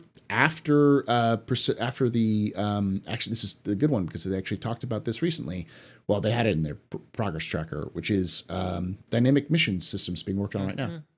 And after that's Oh, done, it's is when they do another that. thing they've been promising like every year for the past couple Yeah, years. but they've actually started working on it in the progress tracker. So that's a good sign that they actually put it on the progress tracker. We want Tessa. We want Tessa. We want Tessa. But you need that stuff and PES obviously before you can even get that. Yep. All right, let's move on. We're an hour and a half in, and I still have 9 questions left. So we're going to do some lightning rounds here. You've been trimming. Yeah, I have been. Yeah, trimming. he has. He's been working at trimming them. He's you know. I have to go through them because I don't have 3 hours to do a podcast. All right. The prisoner asks, predictions or wants for a new ship during IAE. Al, new ship at IAE. What do you predict? A prediction or a want? I would like to see. I know a lot of people want to see a capital ship from Aegis or Anvil. I can never remember which one. I always get them mixed up. But I wouldn't mind seeing one of those. Would I like it to be? I'd like it not to have a hangar, so kind of an upscaled version of a Perseus, I suppose. Maybe with a big railgun, but not much else. But unless it's something as woeful as a steel, I don't think it'd matter for me. So You're gonna get it anyways, Crazy Al. I'd probably end up getting it anyway. So. My prediction is obviously like some sort of capital ship, but just from Anvil, because I think they always have a big ship. But the other thing I think would be a flyable ship, probably a variant of some kind. I'd love to see. I came up with this idea with Al and X on the Thursday show for Inforunners, but first responder ship, like a fire truck. But or like an ambulance kind of mixed together, something that shows up at a Vulcan site. variant, kind of. But the idea being you dock to the ship, you bust open the doors, you break open the doors, you run in, you gather people, you pull them out, and then you kind of reseal the hull. You have emergency supplies and have like a med bed that you can pull somebody out and get them on board, and that you have a space for extra spacesuits so you can run in and pull somebody in spacesuits. Those sorts of like something you would need for an emergency response vehicle that could actually function as an emergency response vehicle. The Dread is sort of in that realm, but I'm thinking more of like a Legionnaire, but instead of boarding to kill everybody, Pass onto a hull and rips open that's yeah. So Hands up, we're here to rescue you. Do not resist. Congratulations, you're being rescued. Do not resist. And of course, if you got those, and I pointed out, if you've got those shielded hulls that stop people scanning your ship, and when they try to scan your ship to find out where you are, they might not be able to scan you, so they've got to go through check every single room, which means you might die while you're waiting because they can't find you. So anyway, go watch that episode. All right. Next question comes. Yes, and I would like a civilian version of the Polaris. No torpedo bays, more living quarters and stuff like that. All right. Windlord and Unknown Guardian ask 2 similar things. I'm going to combine them. Windlord asks about how long should a bottle of water satisfy your thirst in game, and Unknown Guardian asks about the survival aspect. Should we see things like NutriPens and HydraPens in addition to different med pens we have, so we can have like emergency survival attachments? It's not a bad idea. I would say like a single pen to do both hydration and nutrition at the same time, like an IV bag. They need, basically. Yeah. But they need to balance that. Currently, both nutrition and hydration drop at the same rate instead of like a 1 to 10 rate that they do in real life. Like what is it? 7 days without water, 7 weeks without food that you're able to survive, or something like that. It's 7 minutes without oxygen, 7 hours without water. That's 7 hours. I can do several days without water. Well, I don't remember it's the 7s, but it's 7 days without food. It's no, dude, no. I don't think it's accurate. Whenever I heard it, it doesn't sound accurate, but it's a nice 7, round number. Yeah. But I know it's 7 minutes without oxygen, 7 something without water, and 7 days without food. Yeah, I think it's 7 days without water. Yeah, but yeah, whatever it is, or 3. Oh, Or yeah, it could be 3. Yeah, it could be 3. 3 days. 3 minutes without oxygen, 3 days without water, 3 weeks without food. I think that's what it is. Yeah, that's what it is. Yes, but like it's imbalance right now because both food and food starts dropping a lot faster than it should. I But find yeah, that I find actually even water not a goes bad too quick. idea. I think the current I'd system like is to okay. see when Go ahead, Al. I was going to say I'd like to see when your hydration actually gets to 0, your health starts to drop. Not your hydration gets to 0, you're dead. Yeah. I think your And I know that's kind of sitting in there saying, hey, it's bad. Your hydration's getting bad. That's effectively saying you really need to drink a bottle because your health is bad. But yeah, it's. I think actually your health starts to drop when you get to like 30 or 20% of water, and you already start getting Now you start to get the vision and yeah, and your then your vision health dims and everything. start dropping then already. I hadn't it's I hadn't not when it noticed the gets to health 0. dropping, but I do know when you get to 0, you're dead. Yeah. I just know that that water isn't the best way to survive right Hydrate. now. It's cruise. Yeah. Yep. Because that gives you 38 water and 30 food. So yep. And cruise is everywhere in those dirty white containers. Yeah, everywhere. I will say I think the current system isn't too bad. Obviously, it's going to need some changing around. My general rule of thumb is a player should be able to do 4 hours of gameplay without having to take any food or water regularly. But that means like what? Because I think 2 to 4 hours is an average gameplay session, and having players eat and drink once in those 2 to 4 hours is a fine metric. So. And I think it is around that ballpark right now. But it's also food starts dropping way too quickly compared to water. Yeah, water should go faster, and food should be less. Yeah. And of course, if you in relation to each other, dehydrated, if you're already dehydrated or hungry before you logged off, when you come back, I think you've still got that same issue, don't you? Yeah, it Or persists. Does it reset you? It persists. That persists. Yeah. The only thing that can reset is death. So, and I think it's okay. But I do think that as they go forward, they're going to need to add things like more strenuous activities. Will increase. It already does that, but I think like they're going to have to dial that out up and down a little bit, and like environmental conditions and those sorts of things. Actually, but Paul, yes. Actually, Paul, I think one way to reset it is to go lie in a med bed. Yes, and I think a med bed will reset it. So you don't need to die. It does. It doesn't. It doesn't do the same as death. It will. It will get refill you it back to full. 0. But if you die, you get more than full. Yeah. I don't know what they call it, but for instance, in Minecraft, it's called saturation.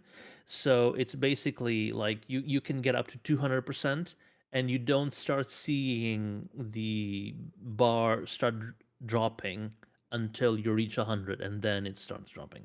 But until then, you for quite a while you maintain your level at 100%. So lying in a med bed will just get you to 100%, but dying will get you higher. Yeah. All right, let's go to the next question, which is Daliner, who asks, if theoretically 318 allows CIG to increase server player count again, what would your pie in the sky guess be for the new max size for players per server? Darsh, go through. This question. I hope we get rid of this question soon. Yes. Because as soon as persistent entity streaming is shown to work a lot, number of people per server is gonna just disappear. Yeah. Because it'll be several servers working together in the same shard. We're talking about. I can't wait for that. Yeah, server meshing. Yeah. Yep, and they'll just scale depending on how many people are there.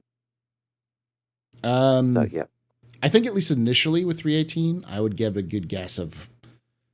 I think CIG is going to shoot for 200 with 318.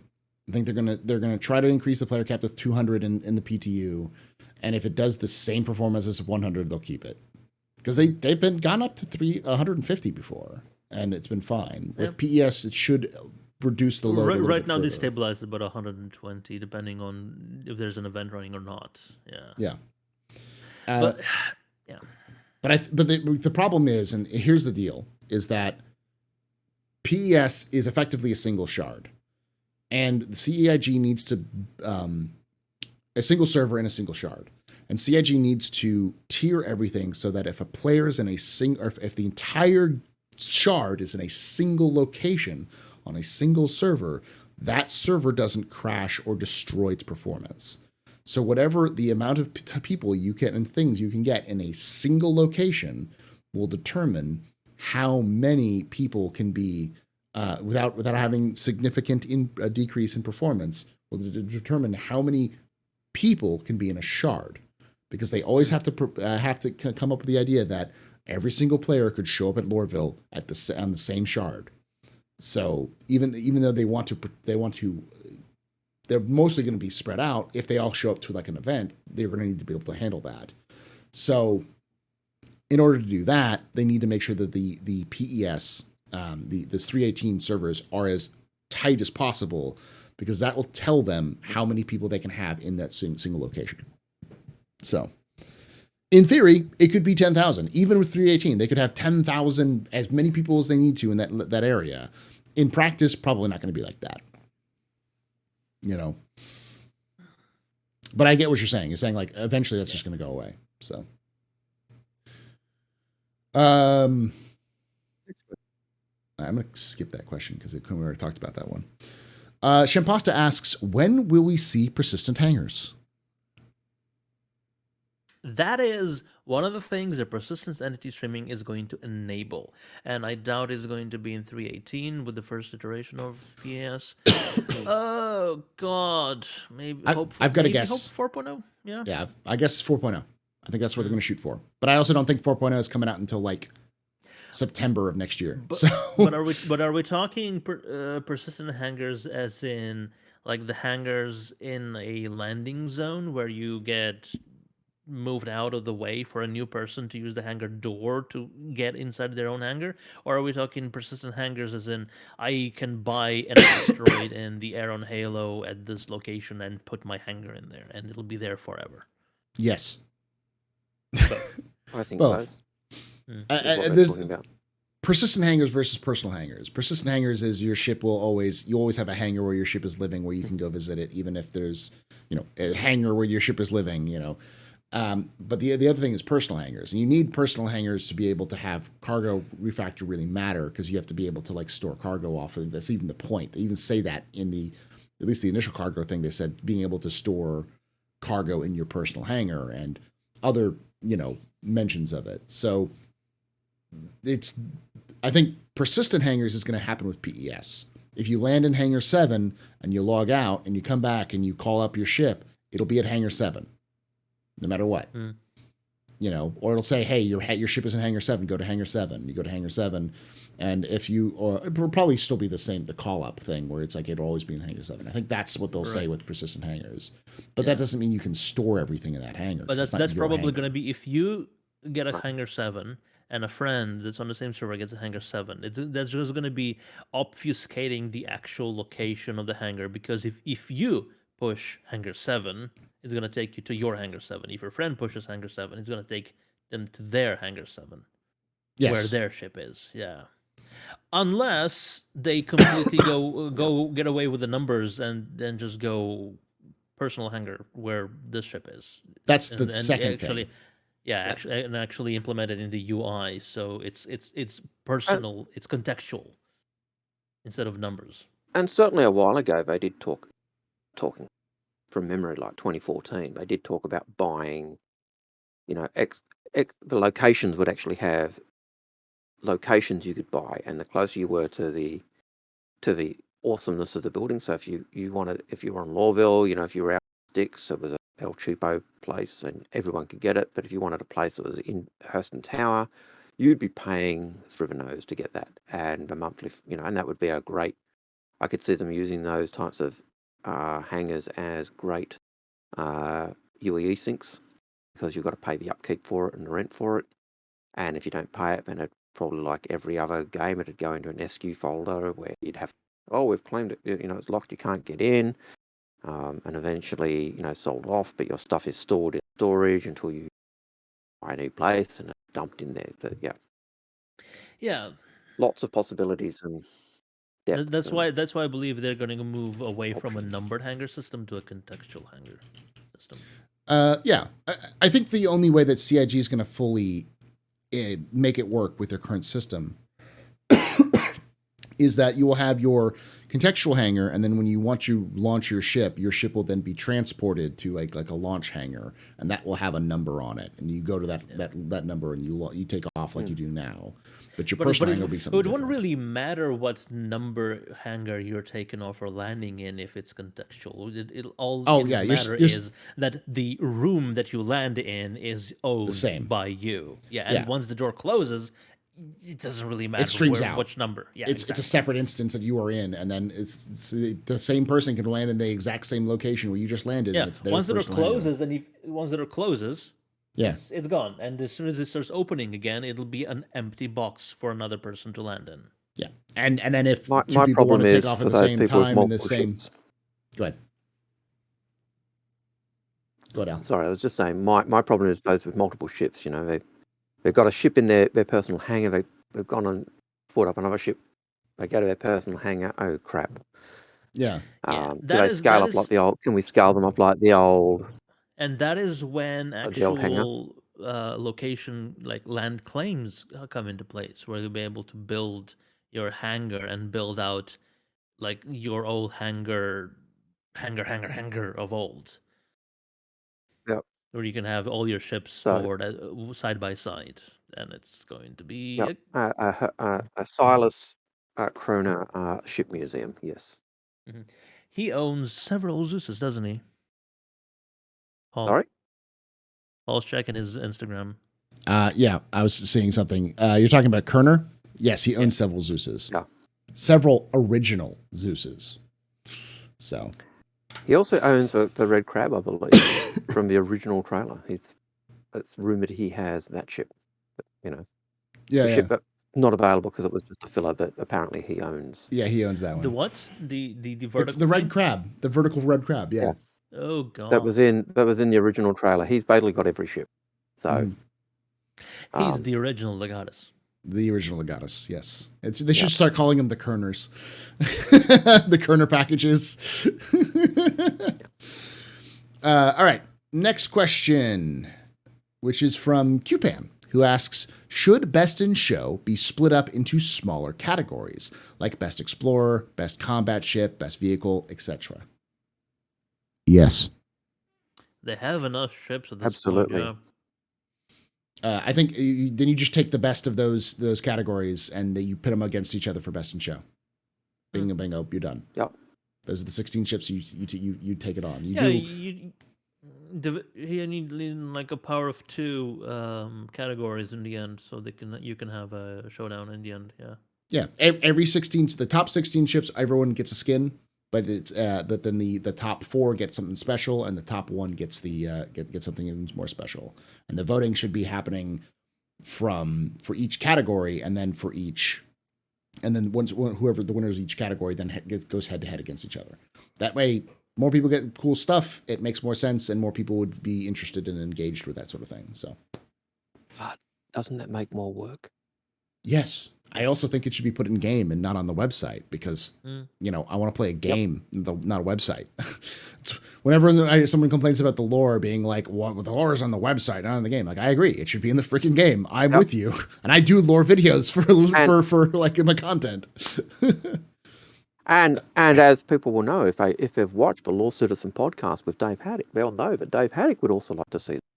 Yeah, I think everyone wants it. Yes. And persistent entity streaming is gonna allow CIG to create depositories Mhm. for lore. And Because and they will I'll just point out, persist. Paul, that was another link for you to put another card up. up there, yeah, up there. Cupan, I know you're in chat. I hope you're keeping track on the He's just keeping timestamps. notes, timestamps for everyone. All right, Yep. we got last two questions. Another card for Paul to place. Shimpasta asks, what does exploration look like? I will, if this is a quick thing I've tackled recently, so that's why Shimpasta's asking it. I'm going to lay out the cold hard facts that, at least in my opinion, that are the cold hard facts. So if this offends you, it's not meant to. It's just more of a trying to splash cold water onto you. You are not going to find a new planetary system, a new star system. You're not going to make love to beautiful alien women. You're not going to be Captain James T. Kirk. That's not what's going to happen in Star Citizen exploration. If you're lucky, you're going to be 1 in a million who finds that scenario. Most of the time, going to be named after you. Yes. And most of the time, you're going to be doing what every Star Trek episode starts with. Mapping. That's what you're going to do. Look back and watch Next Generation. At the beginning of every Star Trek episode, they're either delivering supplies for for like an outbreak, they're returning from a medical outbreak, or they're mapping a new area of space or remapping an area of space. Yep. Sometimes they're doing diplomatic missions, but generally speaking, the exploration aspect of their missions are always mapping. So you're going to be scanning locations that have already been explored or may have not been explored in systems that have already been explored and updating charts. Sometimes you'll find something interesting. Most of the time you'll find nothing, but that's going to be your gameplay loop. Yep. And you look at the way you can even see that with the way you've got the Endeavour. The Endeavour's got that massive, great big telescope. So it basically does a big scan. It says, "Oh, there's something interesting there." So it sends off something else to do a quick send, and you send off your Carrack. Your Carrack does the long distance search, and then there's some minerals there. We'll pull in the Endeavour, the Odyssey to do a better search, or we'll pull in this to do a better search. But it's really just time and time again, just looking at the searching and finding things. But by the way, I did some math in terms of the telescope when it comes to the Endeavour. That thing is 12 times as large as the James Webb Telescope. Yes. The James Webb Telescope gives us insane detail. So yes, and that is so much bigger. Yes. So yeah, Star Citizen, that telescope. And people wonder why the Endeavour is a ship that the info runners constantly say, "You should get this ship." Join the cult of the Endeavour. Join us. That's right. Join us. Pixels. One of us. All right, last question comes from Ghost1800, who asks, what should be some of the first signs of logistics becoming a core requirement in the PU? Stuff like equipment degradation? Pyro. Just pyro. That's it. Pyro, we talked about it earlier. Yeah. 3 times the size of Stanton. You're going to need to know how to fuel. Things requiring resources. Yeah. Medical, suits, life support, food, all of this stuff requiring resources. EVA oxygen, EVA thrusters fuel, and even the freaking multi-tool tractor beam battery doesn't drain right now. Yeah. Everything is infinite. Everything is indestructible. So yes, those things. You look at the mule, and the mule has a fuel cap. You're going to need to refuel it. Mm-hmm. It's going to have limited energy. They've talked about the life support on ships not being able to support everyone and not being able to bundle everyone into your ship. And those resources running out, you're going to need to recharge them. So yeah. They've even talked about having to use fuel to start up your ship. To be able to turn on your ship, to turn on the power core, you need to use fuel. And so your ship will use your power core, which is infinite right now, will eventually have a resource cap. And that is where the hydrogen fuel you look goes. at pyro. Hydrogen fuel does not actually make your ship move. Hydrogen fuel powers the power plant, and the power plant provides a different sort of energy to the engine, and the engine provides matter. No, actually moves matter via the thrusters to make your ship move. So that is the hierarchy. Hydrogen is supposed to power everything on your ship in terms of power generation. Originally, the engines themselves were supposed to be controlled through energy. I think it's a similar thing to like the Vasimir rockets. It's just Vasimir, yeah.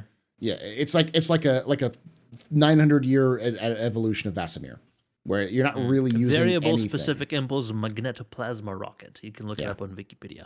It And- is basically and in ion it- engines with a very low specific thrust, but in Star Citizen they can get to like 12G. Yeah. And in answer to the question from, I can't read the name of the person on your chat screen, but the Cuddy still won't be able to hold 20 people, even though it's got 20 places, unless they hold it. upgrade the life support. No. Yeah, it can hold them. It just won't survive them. You just won't. You'll die in the hard cargo But hold when you run out of they'll- oxygen. I Yeah. mean, you could they'll need- be in they'll your need to wear their spacesuit, but suits. Yeah. your spacesuit, but then you'll be limited by the oxygen supply of your suit.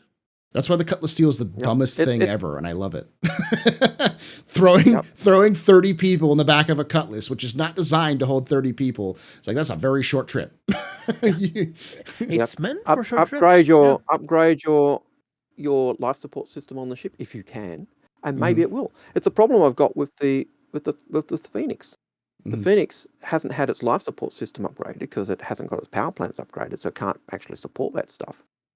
Yet it's got the normal crew plus passengers, and so the life support on the Connie is for 5 people or 4 people, and yet the Phoenix is really for 7 people. So what's happening with those? The life support, it has to be a high grade life support. It has to have The high Phoenix is grade for one. power The plant. Phoenix is essentially for one person. Yeah, but it's supposed to be Owner of the ship. it's supposed to be a party ship. You're supposed to be able to have like large numbers of people on. It's got the crew for 4. It's got the crew beds for 4, and it's got the 3 bedrooms for the guests. Well, That's 7 people. The captain's bed has room for 2, I believe. So. 8. No, that's not a captain's bed. That's a guest Okay, bed. and yes, that's The main suite. That's a guest bed. Yeah. Well, the main guest bed. Yeah, the big double has bed one. Room That's for 2. The double bed is room Yeah. for 2, right? You can. Yeah. Yeah, So that's it's 4 people. Yep. So it's Okay, 8 so you can total. say 8. Yeah. Okay, so Yeah. you can 8. So, but the life support system and all the systems on it are the same as the regular Connies, which means it's only got life support For now, yeah, but four once for now. that actually starts making an impact, which it Yeah. doesn't yet, and it's going to need to be upgraded. yeah, then I'm guessing the reason why you pay a premium for the Phoenix is because it also comes with the upgraded equipment, such as Possibly. life support. Well, that handling was what more was than certainly 8 said at the people. time. Mm. That was certainly said at the time. That you were paying the I bet the premium because it rental had. doesn't. The rental That doesn't. would be Sorry, amazing. for what? The rental The doesn't. rental Phoenix doesn't come with life support for 8 people. So it's like you Yeah, just wow. get you have to buy it to get the greater range. So, but again, this is The all upgraded talking. stuff. Yeah, these are all talking This about is like, this is speculation and well, Yeah, yeah, we're and good what at you'd it. like and it also Yeah. points out the fact that like you are going to have to start to worry about logistics sooner than you think, much sooner. yeah, and it really comes into the meta at the moment. What's the meta in the moment in terms of fighting? Light fighters. Light fighters. Light Yeah. fighters are going to drop off in Pyro. Why? Because they don't have the fuel. They don't have the range to go where you want. And so you're going to need to. That's where I think things like the Vanguard will come into their own because they've got. So they'll be able to do. So yeah, Or all those or supply ships issues and like logistics the issues. And, Polaris that Yeah. has Or room the for several people and long range and has a hangar for Yep. a light fighter. Or a Liberator, or a 890 jump, Yep. or even like a Connie. Hercules. Yeah, the Connie of the Hercules. The Hercules can store I think at least one They can store auroras on the Hercules, so you can turn it into a mini fighter. Well, if you look at the 890 jump, each of the guest rooms have a double bed. So that's 2, 4, 6, 8, 10 guests. Plus you've got 7 crews. So there's actually accommodation on there for 16 people, 15 people. Mm-hmm. And the hangar can take 3 arrows, so it becomes quite a useful ship. Oh, does it fit 3 arrows? I think we only played with 100 eyes and the 85Xs because we didn't want to stoop to a manufacturer below Origin. You can get 3 arrows. Old Man Hurston has confirmed it. 2 at the back, 1 at the front in a diamond formation, and in the back, they can 1 in the take front. off You say either straight up or even raise the hanger up. So, or the I deck. believe. I got it. I got the joke, Darsh. I got it. Yeah. I got the innuendo. Yeah, you're complaining about low grade qualities on. I got it too. Yeah. But sometimes you have to stoop below your levels just for experimentation. For science. Yeah, that's right, for science. All right, y'all. Thank you so much for joining us. Make sure you're checking out the Inforunners, youtube.com/theinforunners to find Al. You can also find Al and myself at youtube.com/theastrohistorian, where you can find us talking about lore at Lore Citizen Podcast. You can find Darj. You can go to, is it jrdf.co.uk? Or is it jrdf.sc? That is jr.sc. That is, right now we have a new website that we launched recently. I haven't announced it on social media yet, but it is faster, it is shinier, it is better in every way, jrdf.sc, but me personally is Darjanator.com as well. So yes. Darjan works on multiple different, he has many hats that he wears in the Star Citizen community. So and of course you can also find him and myself on youtube.com/thespicemustroll, all one word. To check out Star Trek Adventures. We've done Star Wars Edge of the Empire. We've done I've done the Expanse RPG. We've done Warhammer 40K Wrath and Glory RPGs. So Stompy if you like robots, Stompy robots. So if you enjoy tabletop sci-fi adventures, you can also join us there as well. Got lots of channels. Thank you all for joining us. So Paul really needs to have a screen with all those all of cards, those. Everything. That's QPan. I hope you're paying attention to the timestamps. All up there. Unfortunately, YouTube all the has cards a limit. that have been mentioned today. Unfortunately, there's a limit to how many cards you can put in an end screen. Trust me, I've checked for all of the channels and such. But as always, if you enjoyed this and watch this on YouTube after the fact, hit the like button. If you enjoyed this content, hit subscribe. We do this every week. Come join us live at twitch.tv/TheAstroPub Saturdays at 3 p.m. Pacific, 6 p.m. Eastern to watch this live. Ask your own questions as well. Hitting the like button and spreading the word helps a lot. And of course, I and all of these wonderful guests want to hear your thoughts on any of the questions we've answered. Answer them down below. And you can address any of us individually about our thoughts on things, and we'll come by and check it out. We don't necessarily respond to every question, but we do read every question, as Al likes to say. Please do check it out. And just remember, be respectful. That is such a treat everyone how you like to say. No, that is a true Al thing to say. We do read every question on every question or comment that you put. We do read them. We may not respond to them, but we do read them. It might be a Hurston thing to say, but it's actually true. And if you actually have a burning question that you want answered, come by next time and ask it in another Q&A session like this one. Or you can even join us on Discord. The Discord link is in the link below. Darjanator, Algared, and myself are all active on my Discord. So if you ask this stuff as well. So so lots of ways to interact. And go ahead. In fact, I'm sorry. On your Discord, I'm not active on your Discord. Okay. Old Man Hurston is active on your Discord. If you've got questions for Old Man Hurston, he will answer them. And like I say every time, hope to see you someday in the black.